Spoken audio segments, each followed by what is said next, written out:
ప్రార్థన చేసుకున్నాను.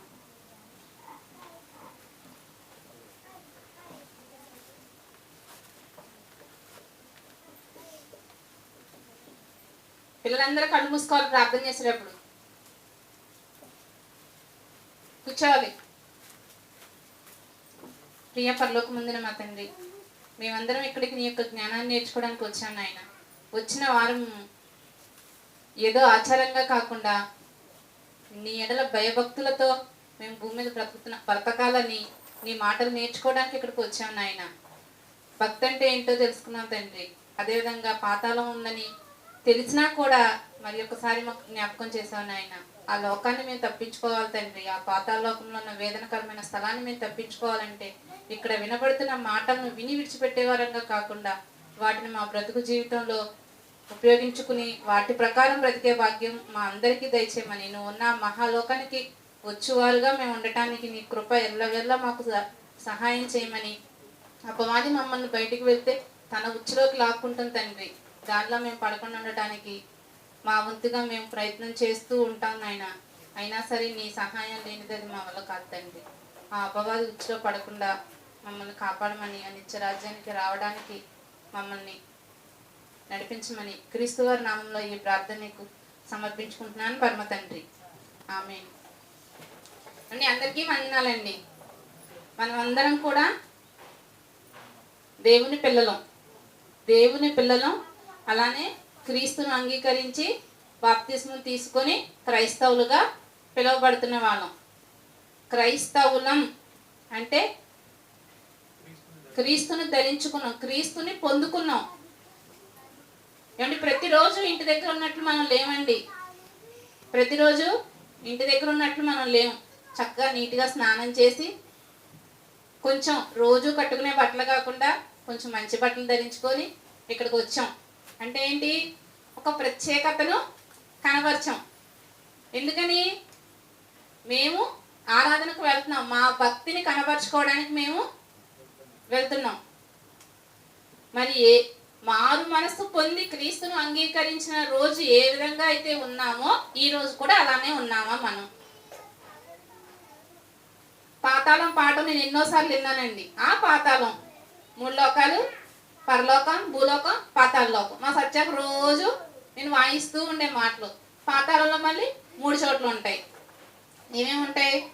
పరదేశి నెమ్మది పొందే చోటు ఉంటుంది, వేదనకరమైన స్థలం ఉంటుంది, రెండింటి మధ్యలో మహాగాధం ఉంటుంది, తెలుసు.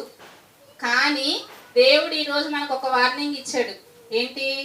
పాతాళం ఉంది, వేదనకరమైన స్థలం ఉంది, ధనవంతుడు వెళ్ళిపోయాడు, ఇక్కడ నుంచి అక్కడికి దాటలేని పరిస్థితిలో ధనవంతుడు ఉన్నాడు, మధ్యలో మహా అగాధం ఉంది. మీరు ఏ మాత్రమైనా అశ్రద్ధగా బ్రతికారా వేదనకరమైన స్థలంలోనికి వెళ్ళిపోతారు.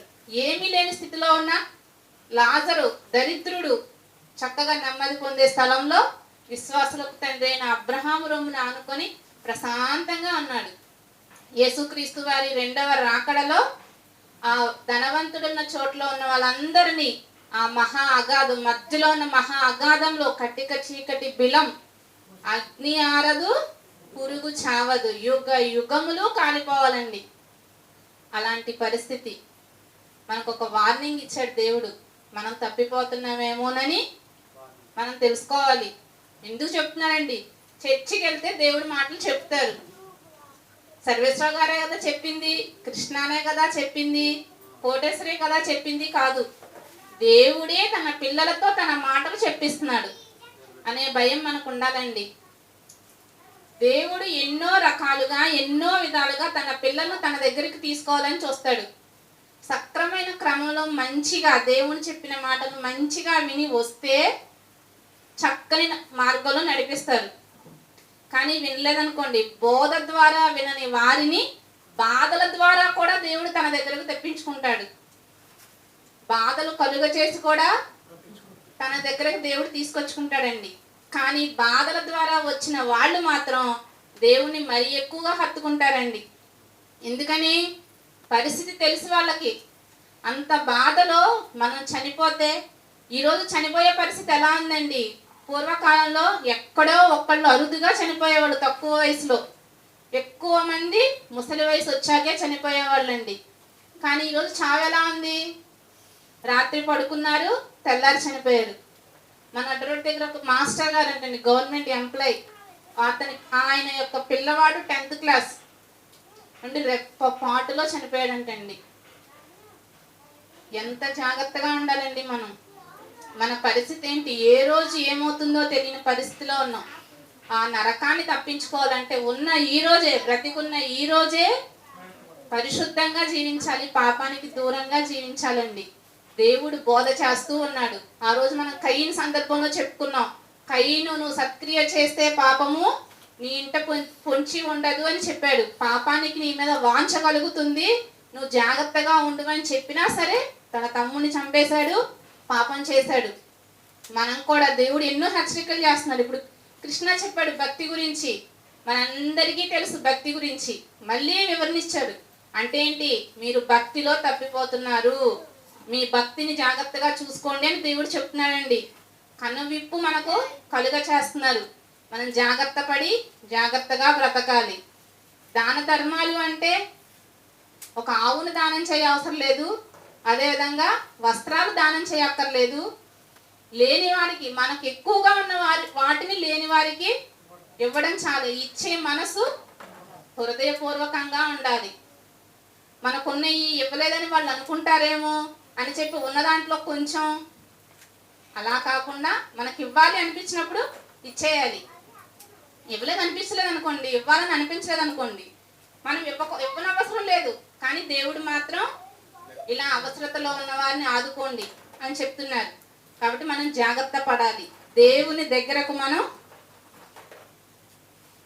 బోధల ద్వారా రావాలి. అదేవిధంగా దేవుడు మనకు బాధల ద్వారా బోధలు చేసినప్పుడైనా సరే దేవుని దగ్గరకు రావాలి. మనకు మేలు చేయడానికి, మనం మంచిగా బ్రతకడానికి దేవుడు చూస్తారు. అంతేగాని మనకు కష్టాలు ఇవ్వాలనేది మాత్రం దేవుని యొక్క ఉద్దేశం కాదు. కానీ మనం కష్టాలే కోరుకుంటున్నాం అండి. ఎలా చెప్పగలను నేను? ఇంటికి వెళ్ళిన దగ్గర నుంచి సాయంత్రం పడుకునే వరకు మనం చేసే ప్రణాళిక ఎవరో చెప్పవసరం లేదు, నేను ఎవరిని అడగట్లేదు. మన ప్రణాళిక ఒకసారి చూసుకుందాం. దేవునికి ఇష్టంగా ఉన్నామా లేమా? ఒక్కటే. మత్తయి సువార్త 6వ అధ్యాయం 33 అనుకుంటండి. మత్తయి సువార్త 6వ అధ్యాయం 33. కాబట్టి ఆయన రాజ్యమును నీతిని మొదట వెతుకుడి. చాలండి. ఆయన రాజ్యమును నీతిని మొదట వెతుకుడి. మొదట మనం ఏం చేయాలండి? దేవుని యొక్క రాజ్యాన్ని, నీతిని వెతకాలి. మొదట రోజు లేచిన తర్వాత మొదట మనం ఏం చేస్తాం? దేవుని నీతిని వెతికే పనిలో ఉన్నామా? ఆయన రాజ్యాన్ని వెతికే పనిలో ఉన్నామా? రాజ్యాన్ని, నీతిని వెతకాలంటే ఏం చేయాలి? నీతి అంటే ఆజ్ఞను అనుసరించాలి. ఇది ఎన్నోసార్లు విన్నాం. ఇవాళ మళ్ళీ విన్నవి మర్చిపోతామండి. కాలగర్భంలో కలిసిపోతూ ఉంటాయి. మళ్ళీ రివైజ్ చేస్తున్నాడు దేవుడు. ఆజ్ఞల ప్రకారం బ్రతకాలి. దేవుని ఆజ్ఞ ఏంటి? దివారాత్రము ధ్యానించాలి. బ్రతుకు దినములన్నింటను దేవుని మాటలను అనుసరించి నడుచుకోవాలి. కాబట్టి మొదట దేవుని రాజ్యాన్ని, నీతిని వెతకాలి. లెగిసిన వెంటనే మనం చేయాల్సిన పని అది. కానీ లెగవడమే కష్టం. లేచామంటే ఖచ్చితంగా వంట చేయాలి. అవును కదండి? ఆ లెగవడానికి, వంటకి మధ్యలో పెట్టుకోవాల్సిన పని దేవుని రాజ్యాన్ని, నీతిని వెతకాలి. అంటే దేవుని మాటలను వినాలి. వాటిని మనం ఈ రోజు మన జీవితంలో ఎలా అన్వయించుకోవాలని ఒక ఆలోచన కలిగి మనం ఉండాలి. ఒక ప్రణాళిక మనం వేసుకోవాలి. అది మనం ఫస్ట్ చేయవలసిన పని. ఇలా ఉంటేనే దేవుడు మనల్ని నరకానికి తీసుకువెళ్ళడండి. మనం అలా లేమనుకోండి, మన రోజువారి పనులే చేసుకుంటున్నాం అనుకోండి, ఆ దేవుడు తీసుకువెళ్ళే సమయం వచ్చేసిద్ది. లేకపోతే క్రీస్తు వారి 2వ రాకడైనా వస్తుంది. అప్పుడు మన ముగింపు అయిపోద్ది. అప్పుడు పాతాళంలో, వేదనకరమైన స్థలములో ధనవంతుడు చేయబట్టుకొని చెట్టబడ్డ వేసుకోవచ్చు. అవును కదండి? వింటుంటేనే, తలుచుకుంటుంటేనే మహా భయంకరంగా ఉంది. ఈరోజు ఫ్యాన్ కట్టేస్తే ఇక్కడ కూర్చోలేకపోతున్నామండి. పరిస్థితి ఎలా ఉంది? వేడిగా ఉంది. అక్కడ ఇంకా వేడిగా ఉంటుందంట. ఇక్కడ శరీరం ఉంది, అక్కడ శరీరం ఉండదు, ఆత్మ ఒక్కటే ఉంటది. కాబట్టి మనం చాలా జాగ్రత్తగా ఉండాలండి. దేవుడు మేము క్రీస్తుని తెలుసుకున్నాం, మేము మారు మనసును పొందేశాం, మాకు అన్నీ తెలుసులే అని మనం అనుకుంటున్నామండి. బాప్తిస్మం తీసుకుంటే పరలోకమే వస్తుందనే భావన మాత్రం వద్దు. తీసుకున్న రోజు నుంచి చనిపోయే వరకు క్రీస్తు వారు ఏ విధంగా అయితే బ్రతికారో మనం అలా బ్రతికితేనే ఆ పరలోకాన్ని చేరుకుంటామండి. ఒకసారి హెబ్రీలకు రాసిన పత్రిక చూద్దామండి. హెబ్రీలకు రాసిన పత్రిక 6వ అధ్యాయం. నేను కూడా అందరికీ తెలిసిన మాటలే మళ్ళీ ఒకసారి చెప్తున్నాను. హెబ్రీలకు రాసిన పత్రిక 6వ అధ్యాయము 11, 12 వచనాలండి. మీరు మందులు కాక విశ్వాసము చేతను ఓర్పు చేతను వాగ్దానములను స్వతంత్రించుకుని వారిని పోలి నడుచుకొనినట్లుగా మీలో ప్రతివాడును మీ నిరీక్షణ పరిపూర్ణమగు నిమిత్తము మీరిది వరకు కనపరిచిన ఆసక్తిని తుదమట్టుకు కనపరచవలని అపేక్షించుచున్నాము. మీరు మందులు కాక విశ్వాసము చేతను ఓర్పు చేతను, విశ్వాసము చేతను ఓర్పు చేతను, 2 క్వాలిఫికేషన్స్ ఇక్కడ చెప్తున్నారండి. విశ్వాసము చేతను ఓర్పు చేతను వాగ్దానములను స్వతంత్రించుకుని వారిని పోలి నడుచుకున్నట్లుగా. వాగ్దానములను స్వతంత్రించుకున్న వారిని పోలి నడుచుకున్నట్లుగా. వాగ్దానములను స్వతంత్రించుకున్నది ఎవరండి? భక్తులు. అవును కదండి, భక్తులు వాగ్దానాలను స్వతంత్రించుకున్నారు. ఎగ్జాంపుల్ మనందరికీ తెలిసిన వ్యక్తి, వాగ్దానాన్ని స్వతంత్రించుకున్న వ్యక్తి, విశ్వాసులకు తండ్రి అబ్రహాము. దేవుడు ఆయనకు బిడ్డని ఇస్తాను అన్నారు. దేవుడిచ్చే బిడ్డ కోసం 100 సంవత్సరాలు ఎదురు చూశాడండి. 100 సంవత్సరాలు ఎదురు చూసిన తరువాత బిడ్డనిస్తే ఆ ఇచ్చిన బిడ్డను తిరిగి నాకు ఇచ్చేసే అన్నాడు దేవుడు. దేవుడు బిడ్డని ఇస్తాడనే విశ్వాసం ఉంది, ప్లస్ ఇచ్చే వరకు ఓర్పుతో ఉన్నాడండి. ఓర్పుతో ఎదురు చూశాడు. దేవుడు బిడ్డని ఇస్తాడు అనే మాటకు లోబడ్డాడు. శారా దేవుడు ఇవ్వడు హాగర్తో వెళ్ళని చెప్పడం వల్ల ఆవిడతో వెళ్ళాడు, కానీ దేవుడు ఇవ్వడు అనే ఆలోచన మాత్రం ఆయనలో లేదు. దేవుడు ఇస్తాడు, ఖచ్చితంగా ఇస్తాడు అని విశ్వాసంతో ఉన్నాడు. ఉన్న ఓర్పు వహించి ఉన్న దేవుడు బిడ్డనిచ్చాడు. కానీ ఇచ్చిన బిడ్డను దేవుడు తిరిగి ఇచ్చేయమన్నాడు. అప్పుడు చూడండి ఆయన యొక్క విశ్వాసం. మృతులను సహితము దేవుడు లేపగలడు, మృతులను సహితం దేవుడు లేపగలడు అనే నమ్మకంతో తిరిగి ఆ బిడ్డని ఇచ్చేశాడండి. దేవునికి ఇచ్చేశాడు. అక్కడ చచ్చిపోలేదని మనం అనొచ్చు, కానీ ఇచ్చేశాడు. ఎందుకు ఇచ్చేశాడు? మృతులని సైతం దేవుడు లేపగలడు అని ఆలోచన అతనికి ఉందంటే, ఈ బిడ్డ పోతే నాకు ఈ 100 ఏళ్ల వయసులోనే బిడ్డనిస్తే ఇంకొక బిడ్డను దేవుడు ఇవ్వలేడా నాకు, ఇతను ఆయనకి కానుకగా ఇచ్చేస్తే అనే మనసు అతనికి వచ్చేసింది. ఇచ్చేసాను అనుకున్నాడు, తీసుకెళ్ళి కట్టెల మీద పడుకోబెట్టేశాడు, కత్తి ఎత్తేశాడు. కత్తి ఎత్తి దించేలోపే దేవుడు ఆగమన్నాడండి. అతనికి ఎంత సంతోషం కలిగి ఉంటుంది ఆ తండ్రికి. విశ్వాసులకు తండ్రి అని ఆయనకు అందుకే పేరు వచ్చిందండి. ఎంత విశ్వాసం! దేవుడు బిడ్డని నాకు ఇస్తాడు. 100 ఏళ్ల వయసులో బిడ్డని ఇస్తే బిడ్డను తిరిగి ఇవ్వడానికి మనసు వచ్చిందంటే చాలా విశ్వాసం. అదేవిధంగా ఎంతో ఓర్పుతో ఎదురు చూశాడండి. అలాంటి విశ్వాసము, అలాంటి ఓర్పు మనకు ఉండాలి. దేవుడు మనకు కూడా ఒక వాగ్దానం ఇచ్చారు. దేవుడు మనకి ఇచ్చిన వాగ్దానం ఏంటండి? నిత్య జీవాన్ని ఇస్తానని దేవుడు మనకు వాగ్దానాన్ని ఇచ్చారు. నిత్య జీవాన్ని ఇస్తాను అని వాగ్దానం ఇచ్చారు. ఆ నిత్య జీవాన్ని మనం పొందాలంటే మనం విశ్వాసంతో ఉండాలి, అదేవిధంగా ఓర్పుతో ఉండాలండి. విశ్వాసం ఉందండి మనకి, విశ్వాసము ఉండాలి, ఓర్పు ఉండాలి. నిత్య జీవాన్ని పొందాలంటే విశ్వాసము ఉండాలి, ఓర్పు ఉండాలి. అబ్రహాం గారి విషయంలో మన విశ్వాసాన్ని చూసాం. ఆయన ఎంతో నమ్మకంతో ఉన్నాడు. మనం కూడా అదే నమ్మకంతో ఉండాలండి. ఈ 2 లక్షణాలు ఉంటే దేవుడిచ్చే వాగ్దానాన్ని మనం పొందగలమండి. చాలా మందికి ఏదో అడగాలని చెప్పి అడుగుతాం, తండ్రి పరలోకం చేరేలాగా చేయి తండ్రి అని ఒక ఆనవాయితీగా అడిగేస్తున్నాం. కానీ ఖచ్చితంగా దేవుడు ఇస్తాడు, ఇవ్వగలడు అని ఖచ్చితంగా అడిగామనుకోండి, ఆ పరలోకానికి మనం ఖచ్చితంగా చేరగలం.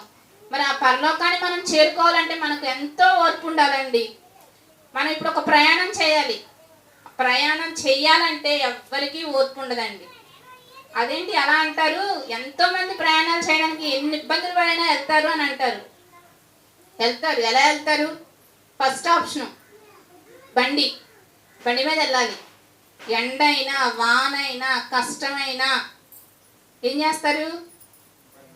వెళ్తారండి బండి మీద. సాధ్యమైనంత దూరం వెళ్తారు. మళ్ళీ వేరే ఆప్షన్ చూసుకుంటారు. తడిచిపోతున్నానో ఎండగా ఉందనో మళ్ళీ వేరే ఆప్షన్ చూసుకుంటారు. బస్ స్టాండ్లో బస్సు కోసం నుంచుంటే ఆ క్యూని చూసి, టికెట్ తీసుకునే క్యూని చూసి చాలా మంది ఎందుకంటే మేమైతే ఒకరోజు జంగారెడ్డిగూడెం వెళ్ళడానికి 2 గంటల నుంచున్నాం, బస్సు రావట్లే, ఇంటికి వచ్చేసాం. ఎవరికైనా చెప్తే నవ్వుతారు. ఎందుకని? 2 గంటలకు బస్సు రాలా, ఓర్చుకునే స్థితి లేదు, ఇంకా వచ్చేసాం. ఆయన అక్కడ 100 సంవత్సరాలు ఓర్చుకున్నారంట అబ్రహాం గారు. అది బస్సు కాకపోతే వేరే ఆప్షన్ చూసుకుంటాం. మన అడ్డ రోడ్డు దగ్గర ఎంతమంది నుంచి ఉంటారనండి బస్సు కోసం. పాపం నుంచొని ఏదో ఒకటి, బస్సు రాకపోతే ఆటో రాకపోతే ఎవరొకరు తెలిసిన వాళ్ళు, లేకపోతే కొంతమంది ఇంటికి వెనక్కి వచ్చేయడం, ఇలా జరుగుతుంది. ఓర్పు అనేది మనకు అలాంటి సమయాల్లో మన ఓర్పు అనేది మనకి ఏం చేస్తుంది? పరీక్ష పెడుతుంది. ఓర్చుకోగలమా లేమా అని చెప్పి. అవును కదండి? మనం అంతగా ఓర్చుకోవాలంట. ఎంతగా ఓర్చుకోవాలి? అబ్రహాం గారు 100 సంవత్సరాలు ఓర్చుకున్నారు పిల్లల కోసం. 100 సంవత్సరాలు అంటే పుట్టిన దగ్గర నుంచి 100 సంవత్సరాలు కాదులేండి, కనీసం పెళ్ళైన దగ్గర నుంచి అయినా 100 సంవత్సరాలు వచ్చే వరకు, ముసలి వయసు వచ్చే వరకు బిడ్డల కోసం అయినా ఎదురు చూశారు. కానీ నమ్మకం, దేవుడు ఇస్తాడనే విశ్వాసం, ఆ విశ్వాసంతో ఆయన ఎదురు చూశారు. కాబట్టి మనం కూడా దేవుడు ఇస్తానన్న వాగ్దానాన్ని పొందుకోవడానికి విశ్వాసం ఉండాలి, ఓర్పు ఉండాలి. అవి ఉంటే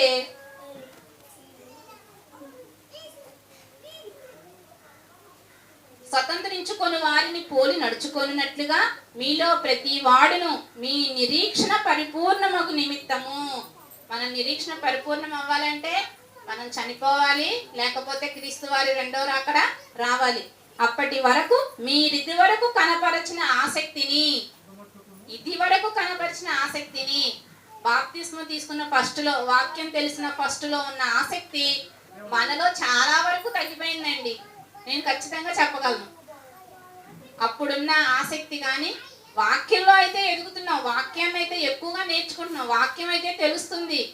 కానీ ఫస్ట్లో చక్కగా మారు మనసు పొంది పాపానికి దూరంగా జీవించాలి, కోప్పడకూడదు, ప్లస్ మనం ఇతరులది ఏది ఆశించకూడదు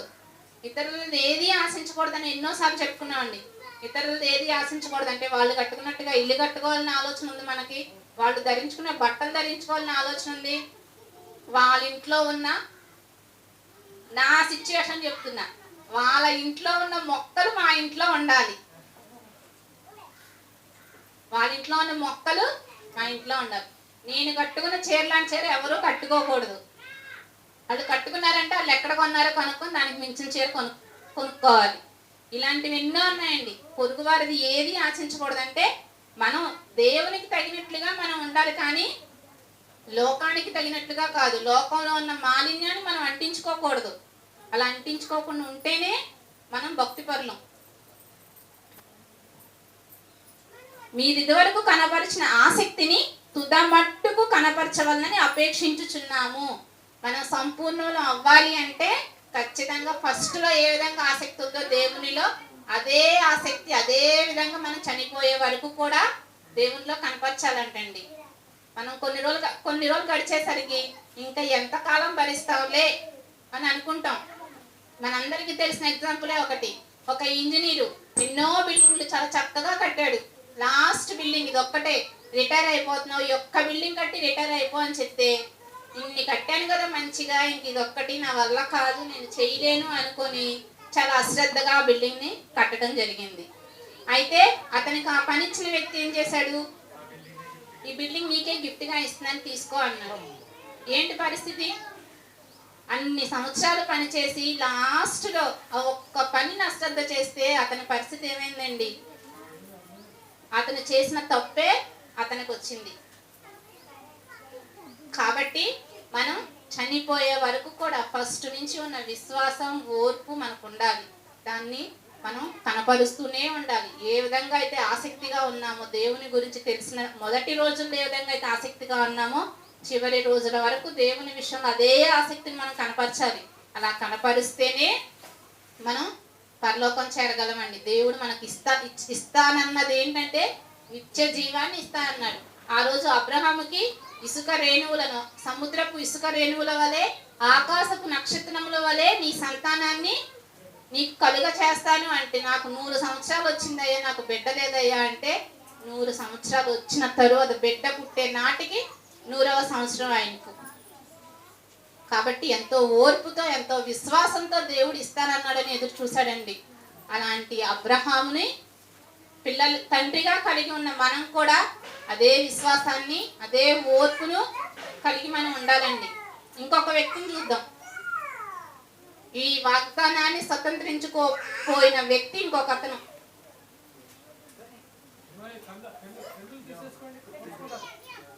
కీర్తనలు 105:19. 105:19 అండి. మనందరికీ చాలా ఇష్టమైన వ్యక్తి, రోల్ మోడల్ గా ఉన్న వ్యక్తి. 105:19. అతడు చెప్పిన సంగతి నెరవేరు వరకు యెహోవా వాక్కు అతన్ని పరిశోధించుచుండెను. అదేంటండి? యోసేపును కూడా దేవుని మాటలు పరిశోధించాయంటండి.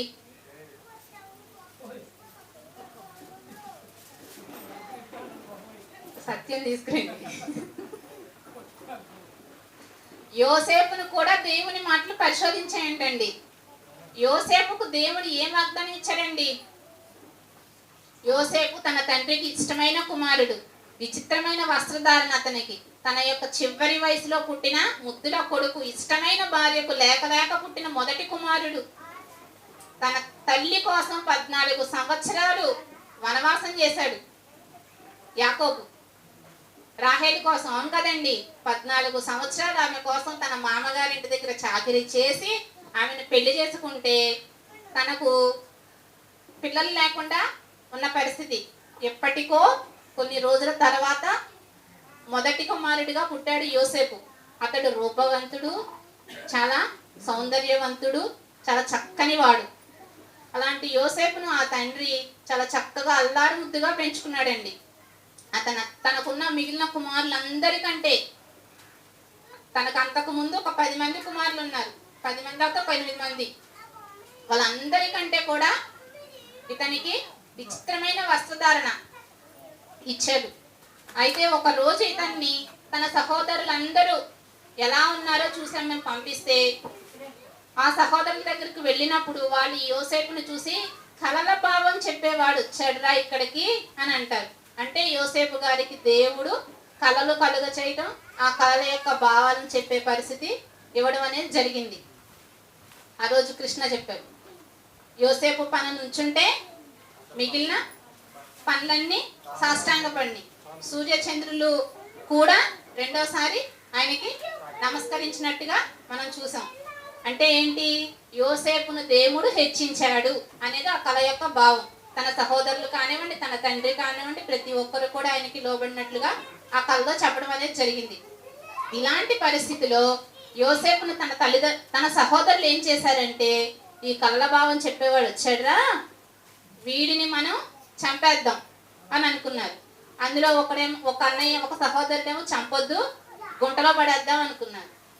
గుంటలో నీళ్ళు లేని బావిలో పడేశారు. అక్కడి నుంచి తీసి ఇష్మాయేలీలకి, ఐగుప్తు వెళ్ళే ఇష్మాయేలీలకి అమ్మేస్తారు. ఆ ఇష్మాయేలీని తీసుకెళ్లి ఐగుప్తులో పోతీఫరుకి అమ్మేస్తారు. పోతీఫరు యోసేపును బట్టి దేవుడు తన ఇంటిని ఆశీర్వదించాడని చెప్పి తన తినడం వరకే పనిలాగా పెట్టుకొని మిగిలినది మొత్తం తన కిందన్న ప్రతి పనిని కూడా యోసేపుకు అప్పగించేసి యోసేపుని అక్కడ ఎక్కువగా చేయడం అనేది జరుగుతుంది. కానీ ఆ యోసేపు పోతీఫరు భార్య వల్ల చెరసాలకు వెళ్ళడం జరుగుతుంది. అండ్ ఎన్ని కష్టాలు పడ్డాడండి. ఎక్కడ కూడా యోసేపు దేవుని నిందించినట్టుగా దేవునికి విరోధంగా మాట్లాడినట్టుగా మనం చూడమండి. చెరసాల్లో ఉంటాడు. చెరసాల్లో మళ్ళీ ఇద్దరికి కలభావం చెప్తాడు, నన్ను జ్ఞాపకం చేసుకోండి అని చెప్తాడు. కానీ వాళ్ళు ఆయన జ్ఞాపకం చేసుకోరు. మళ్ళీ కొన్ని రోజులు ఆ చెరసాల్లోనే ఉంటాడు. తర్వాత రాజుకు వస్తుంది కళ ఫరోకి. అప్పుడు ఆ కళ భావం విన్న అతను యోసేపు కోసం వచ్చి యోసేపుని తీసుకువెళ్ళడం జరుగుతుందండి. అప్పటి నుంచి దేవుడు ఇచ్చిన కళ యొక్క భావం అనేది యోసేపు జీవితంలో జరుగుతుంది. యోసేపు దేవుణ్ణి హెచ్చించాడు. అప్పుడు తన కరువు రావడం అనేది జరుగుతుంది. కరువు కోసం ముందే 7 సంవత్సరాలు పంట అంతా సిద్ధపరచడం జరుగుతుంది. ఆ తర్వాత 7 సంవత్సరాలు వచ్చిన కరువుకి ఎక్కడెక్కడి నుంచో ఎంతో మంది వస్తే ఆ వారిలో తన సహోదరులు తన తండ్రి వస్తే అప్పుడు వాళ్ళు వచ్చి సాష్టాంగ పడతారండి యోసేపుకి. దేవుడు చేసిన వాగ్దానం ఎక్కడ నెరవేరింది, ఎన్ని సంవత్సరాల తర్వాత నెరవేరింది యోసేపు జీవితంలో. యోసేపు అనుకుని ఉండొచ్చు కదండి, దేవుడు నాకు ఇన్ని కళలు ఇచ్చాడు, ఇంత కళలకు భావం చెప్పే ఒక నైపుణ్యాన్ని నాకు ఇచ్చాడే, అది నా వల్ల కాదు దేవుని వల్లనే అన్నా సరే అది యోసేపు ద్వారానే జరిగింది కదండి. కానీ యోసేపుని దేవుడు తనకిచ్చిన వాగ్దానాన్ని నెరవేర్చడానికి యోసేపు ఎన్ని సంవత్సరాలు ఎదురు చూశాడండి. దేవుడు ఖచ్చితంగా నన్ను హెచ్చిస్తాడనే నమ్మకం యోసేపుకుంది. ఎంతో ఓర్పుతో ఎంతో విశ్వాసంతో ఎదురు చూసుంటాడండి. తిరిగి రాజు యొక్క పొజిషన్కి యోసేపు రావడం అనేది జరిగిందండి. ఇలాంటి పరిస్థితులు మనం పొందాలంటే మనకు అలా రాజ్యం రాదు, భూమి మీద ఉండగా రాదు, పరలోకంలో వస్తుంది మనకు ఆ స్థితి. అది రావాలంటే మనం ఓర్పు ఉండాలి, విశ్వాసం అనేది మనకు ఉండాలండి. విశ్వాసము ఓర్పు ఉండాలి. మనం దేవునికి ప్రార్థన చేస్తాం, తండ్రి నా చుట్టూ ఉన్న పరిస్థితులను బట్టి నేను నీలో నిలబడేలా నాకు మంచి విశ్వాసాన్ని ఇవ్వు తండ్రి, అదేవిధంగా మంచి ఓర్పునివ్వు తండ్రి అని మనం దేవునికి ప్రార్థన చేస్తాం. అయితే దేవుడు ఒక టాబ్లెట్లా ఇస్తాడండి మనకి. దేవుడు ఇస్తాడు, మనం అడిగితే దేవుడు ఖచ్చితంగా ఇస్తాడు. ఇప్పుడు నేను అదే చెప్పాను కదా, దేవుడు ఇస్తాడనే నమ్మకం మనకు ఉండాలి, ఆ విశ్వాసం మనకు ఉండాలి. దేవుడు ఖచ్చితంగా ఇస్తాడు. ఎలా ఇస్తాడు? ఓర్పు కావాలంటే మనకి ఏముండాలండి? ముందు మన స్టామినా ఏంటో దేవుడు పరీక్షించాలండి. ఓర్పు రావాలి అంటే ఓర్పు తెచ్చుకునే పరిస్థితి కల్పించబడాలి. మన చుట్టూ ప్రతిరోజు అయ్యే పరిస్థితులండి. అత్తగారి ద్వారా, తోడుకోడల ద్వారా, ఇంటి పక్కన వాళ్ళ ద్వారా గొడవలు, అరుపులు, కేకలు, పిల్లల ద్వారా అక్కడ మన ఓర్పును కనబరచాలి. ఒకసారి చూద్దామండి. యాకోబు పత్రిక 1వ అధ్యాయం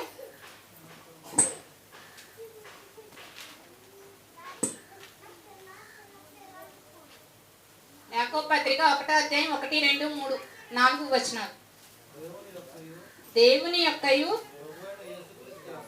ప్రభువైన యేసుక్రీస్తు యొక్కయు దాసుడైన యాకోబు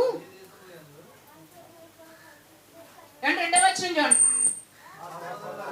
నా సహోదరులారా, మీ విశ్వాసమునకు కలుగు పరీక్ష ఓర్పును పుట్టించునని ఎరిగి. విశ్వాసమునకు కలుగు పరీక్ష ఓర్పు. విశ్వాసానికి రిజల్ట్ ఏంటంటే ఓర్పు. విశ్వాసంలో మనకేం రావాలంటే ఓర్పు పుట్టాలి. మీరు నానా విధములైన శోధనలలో పడినప్పుడు అది మహానందమని ఎంచుకొనడి. శోధనలో పడినప్పుడు అంటే మనకు శరీర స్వస్థతలు రావచ్చు, శరీర బాధలు రావచ్చు, అదేవిధంగా డబ్బు ద్వారా బాధలు రావచ్చు, ఇంట్లో పరిస్థితులను బట్టి రావచ్చు, మన చుట్టూ ఉన్న వారి వల్ల ఏదో విధంగా మనకు శోధనలు అయితే కష్టం అనేది రావచ్చండి. వచ్చినప్పుడు అది మహానందమని ఎంచుకొనడి. మీరు సంపూర్ణులను అనునాంగులను ఏ విషయంలోనైనా కొదవలేని వారునై ఉండునట్లు ఓర్పు తన క్రియను కొనసాగింపనీయుడి. ఓర్పు తన క్రియను కొనసాగింపనీయుడి. ఓర్పుగా ఉంటే అక్కడ పని అనేది జరుగుతుందంటండి. ఇప్పుడు సమ్మర్ సీజన్ స్టార్ట్ అవుతుంది. ప్రతి ఒక్కరికి ఇష్టమైన ఫ్రూట్ మ్యాంగో. ఎక్కడ చెట్టు ఉందా, ఎక్కడ పింద పడిందా అని చూస్తాం. ఎందుకు? ఇష్టం, తినాలి. అది పిందగా ఉన్నా సరే తెచ్చుకొని కోసి పప్పులో వేసుకోవడమో ఉప్పు కారం నంచుకొని తినడమో చేస్తామండి. అదే కొంచెం ఓర్పు వహిస్తే ఆ పింద పెరిగి పెద్దదై పండు అవుతుంది. ఆ పండు తింటే ఎంత టేస్ట్గా ఉంటుంది, అవును కదండి? ఆ టేస్టే, ఈ టేస్టే అంటారు. కానీ పండు తింటే మనకు తక్షణ శక్తి వస్తుందండి. మామిడి పండు తింటే తక్షణ శక్తి, దానివల్ల మనకు ఎంతో ఆరోగ్యదాయకం. పింద తిన్నాం అనుకోండి, అయితే దాని సొనబడి ఆ ప్లేస్ ఏదన్నా ఎఫెక్ట్ అవ్వచ్చు, లేకపోతే వేడి చేయొచ్చు, ఏదో ఒకటి వస్తుంది పింద వల్ల. అదే కొంచెం తయారై స్థితికి వచ్చిన తర్వాత పప్పులో వేసుకున్నాం అనుకోండి, పర్లా. కానీ వెయిట్ చేయలేం. ఓర్పు వల్ల ఏం జరుగుతుంది? అక్కడ క్రియ అనేది జరుగుతుంది. ఓర్పును దాని క్రియను కొనసాగింపనీయుడి, తన క్రియను కొనసాగింపనీయుడి. ఇప్పుడు ఎగ్జామ్స్ టైం కదండి, చాలా మంది పిల్లలు ఏం చేస్తారంటే చదవగలిగినంత మట్టుకు చదువుతారు. కానీ చదవలేని పిల్లలు, మీడియంగా చదివే వాళ్ళకి సారు కొన్ని లెసన్స్ మాత్రమే చెప్తారు. స్కిప్ చేయాల్సిన లెసన్స్ కొన్ని చెప్తారు, చదవాల్సినవి కొన్ని చెప్తారు. చదవాల్సినవన్నీ చదివేసి స్కిప్ చేసేస్తారు కొన్ని. ఆ చదివినట్లు మట్లకు వాళ్ళకి ఏమొస్తాయంటే సరిపడా, మరీ టాప్ కాదు, 90, 100 కాకుండా ఓ 70, 60 అలా వచ్చే మార్క్స్ వరకు చదివేస్తారు, స్కిప్ చేసేస్తారు కొంత సిలబస్ని. మనం కూడా ఈ విశ్వాసము ఓర్పు ఉంది కదా అని చెప్పేసి ఈ రెండింటిలో ఒకదాన్ని స్కిప్ చేసేసాం అనుకోండి, దేవుడు ఇస్తాడు అంతే. దేవుడు ఖచ్చితంగా ఇస్తాడనే విశ్వాసం మనకు ఉంది, పరలోకం ఖచ్చితంగా ఇస్తాడు. కానీ ఓర్పుగా మాత్రం నేను ఉండను అంటే దీన్ని స్కిప్ చేయకూడదు. మనం ఓర్పు అనేది కంపల్సరీ. దేవుడే మన చుట్టూ పరిస్థితులు పెట్టాడు, నువ్వు ఓర్పుగా ఉంటావా లేవా, ఓర్పు వల్ల పని జరిగిద్దా లేదా అని దేవుడు మనకు మన చుట్టూ పరిస్థితులను కల్పించాడండి. అది భర్త ద్వారా అవ్వచ్చు, భార్య ద్వారా అవ్వచ్చు, పిల్లల ద్వారా అవ్వచ్చు, అత్తగారు మామగారు ద్వారా అవ్వచ్చు, మన శరీరం ద్వారా మన యొక్క అనారోగ్య పరిస్థితులను బట్టైనా అవ్వచ్చు. కాబట్టి మనం విశ్వాసం ఏ విధంగా అయితే కలిగి ఉంటామో ఓర్పును కూడా కలిగి ఉండాలి. కలిగి ఉంటేనే దేవుడు ఇస్తానన్న వాగ్దానాన్ని మనం పొందుకోగలం.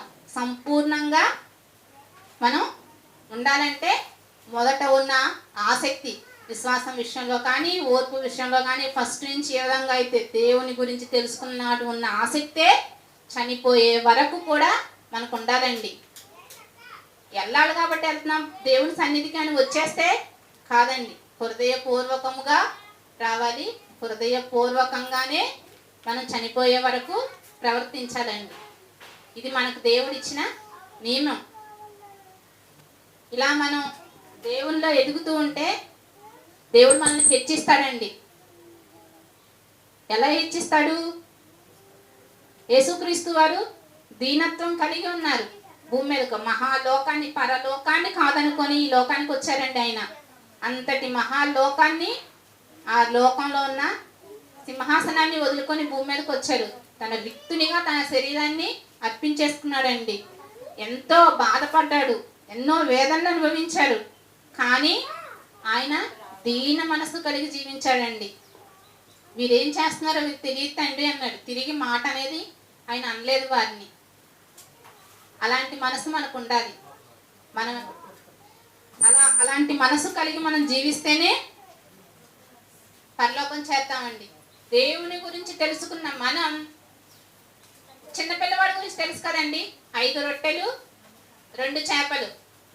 ప్రొద్దుకుంకిన తరువాత శిష్యులు వచ్చి, తండ్రి పొద్దుగుకుపోతుంది, వాళ్ళకి భోజనం టైం అయింది, వాళ్ళని పంపించేసే ప్రభువాని యేసుక్రీస్తు వారిని అడిగితే వారికి భోజనం మీరే పెట్టండి అని అంటారు శిష్యుల్ని. అప్పుడు యేసుక్రీస్తు వారిని వారు ఏం చెప్తారంటే యేసుక్రీస్తు వారితో, 5 చేపలు 2 రొట్టెలే ఉన్నాయ్యా, 5 రొట్టెలు 2 చేపలే ఉన్నాయ్యా అంటారు. ఆ 5 చేపలు 2 రొట్టెలు 5 రొట్టెలు 2 చేపలు ఎవరిచ్చారండి?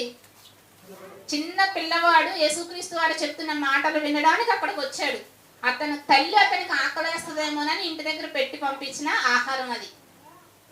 దేవుని పిల్లలందరికీ పంచడానికి ఎవరి దగ్గరైనా ఆహారం ఉందా అని అడిగితే ఆ పిల్లవాడు ఇచ్చాడు ఆహారం. ఇక్కడ ఇంతమంది కూర్చున్నాం, మనం అంటే ఫెసిలిటీస్ ఉన్నాయి. ఏ ఫెసిలిటీస్ లేని పరిస్థితిలో మనం ఉంటే పెద్దవాళ్ళమైన మన దగ్గర ఉన్న ఆహారాన్ని, కొంచెం ఆహారాన్ని అందరికీ పంచిపెడతాం ఇవ్వండి అంటే మనం ఇచ్చే స్థితిలో ఉంటామా?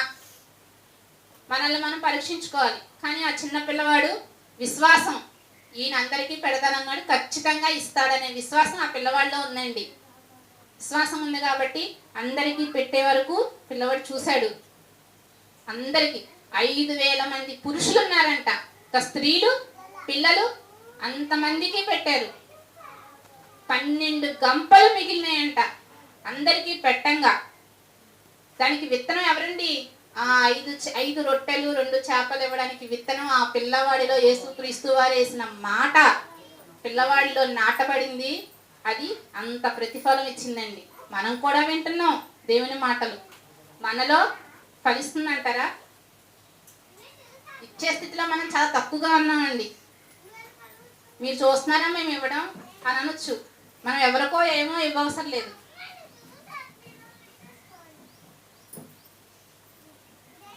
కాబట్టి మనం దేవుని వాక్యాన్ని ఎంతగా నేర్చుకుంటున్నామో, ఇక్కడ ఓన్లీ క్లాసులు జరుగుతాయి, ఇలా ఉండాలి అలా ఉండాలి అని ఓన్లీ థియరీ క్లాసులు మాత్రమే ఇక్కడ జరుగుతాయండి. ప్రాక్టికల్స్ ఎక్కడ ఉంటాయండి?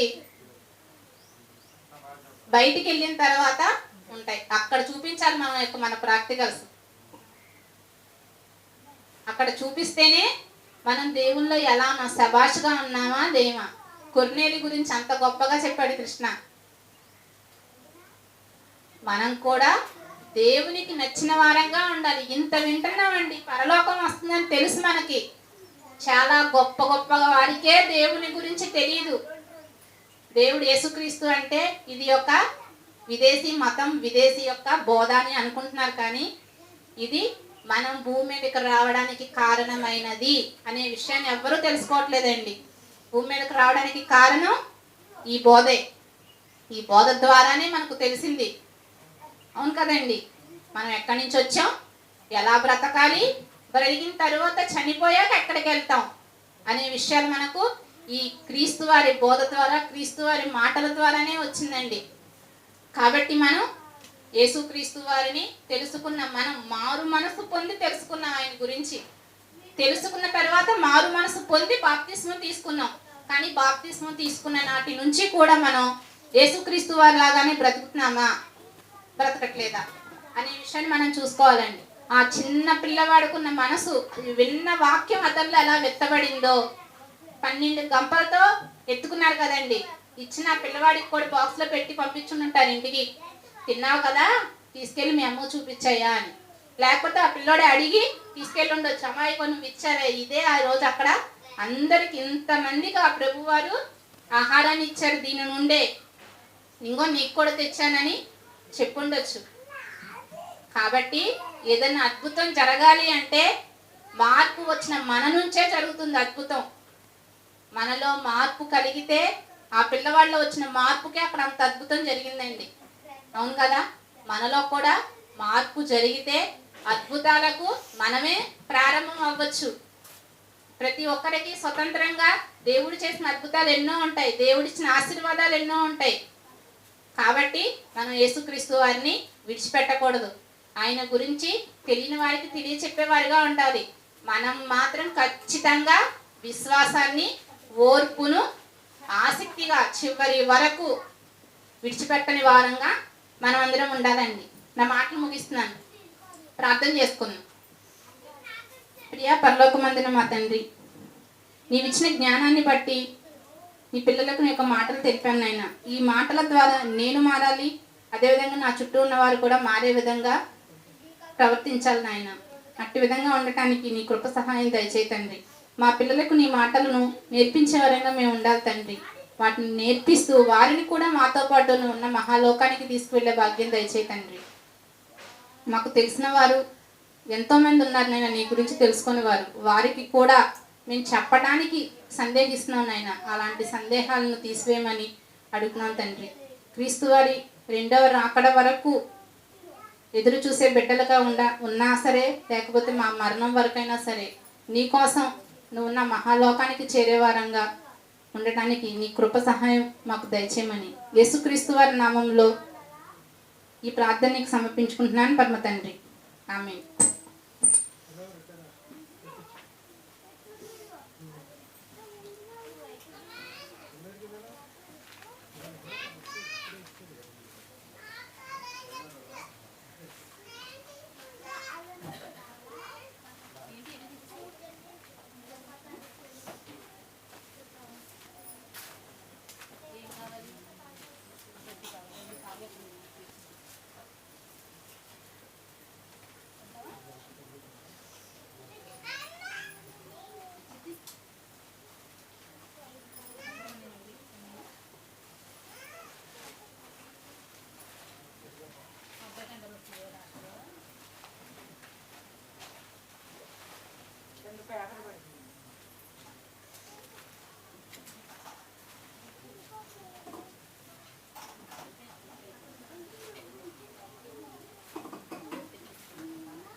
ग्रंथ विभजन ग्रंथ विभजन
ఒకటి నుండి 11 అధ్యాయమును మొదటి భాగములో సంఘటనలు 4 అవి సృష్టి పతనం జలప్రలయం జాతుల విభజన ఇదే ఆదికాండ గ్రంథ విభజన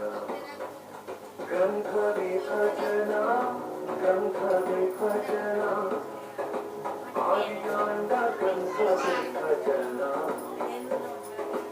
ఆదికాండ గ్రంథ విభజన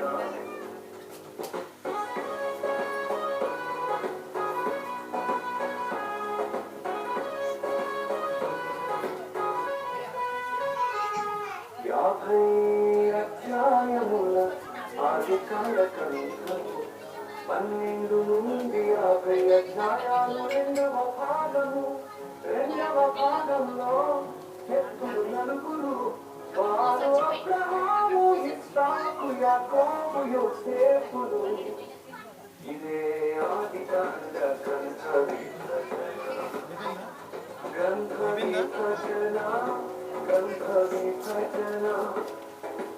ఆదికాండ గ్రంథ విభజన ఆదికాండ గ్రంథ విభజన ఇదే ఆదికాండ గ్రంథ విభజన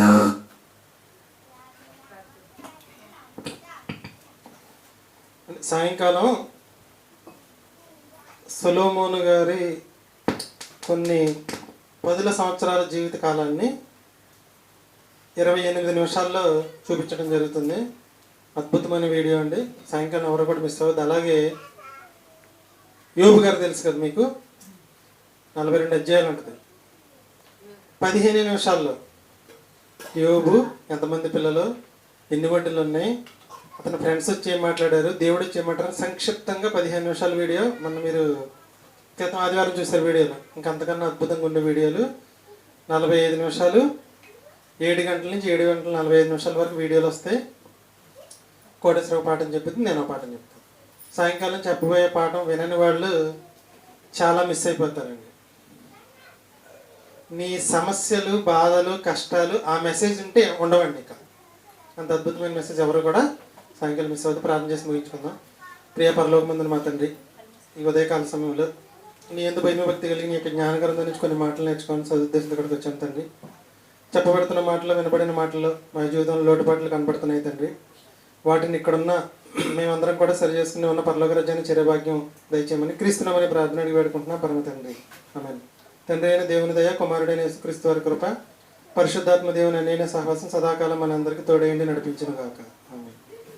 పిల్లల వీడియోలని యూట్యూబ్లో ఈ వారం వరకు మొత్తం అప్లోడ్ చేయడం జరిగింది. అవకాశం ఉన్న వాళ్ళు ఒకసారి చూడండి.